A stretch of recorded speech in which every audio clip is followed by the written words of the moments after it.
আপনারা বিভিন্ন সমস্যায় জর্জরিত, কোনোভাবে আপনাদের মানসিক ডিপ্রেশন কিংবা বিভিন্ন রোগ জ্বালা থেকে আপনারা মুক্তি পাচ্ছেন না, তো আমি আপনাদেরকে একটা ভালো উপায় বলে দিচ্ছি।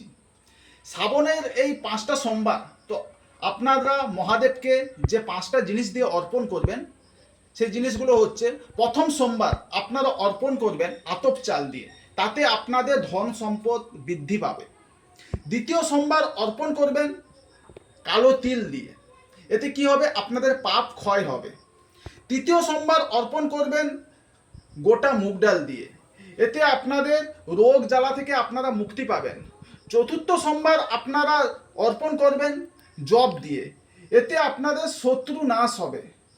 পঞ্চম সোমবার আপনারা অর্পণ করবেন ছাতু দিয়ে, এতে কি হবে না, এতে আপনাদের মনের যে মনস্কামনা পূরণ হবে। কিন্তু সোমবার দিন চান করে সাদা বস্ত্র পরে কিন্তু আপনাদেরকে এগুলো করতে হবে। কেমন লাগলো ভিডিওটা অবশ্যই কিন্তু আপনারা কমেন্টের মাধ্যমে জানান। যদি ভালো লেগে থাকে লাইক এবং শেয়ার করতে ভুলবেন না। নমস্কার।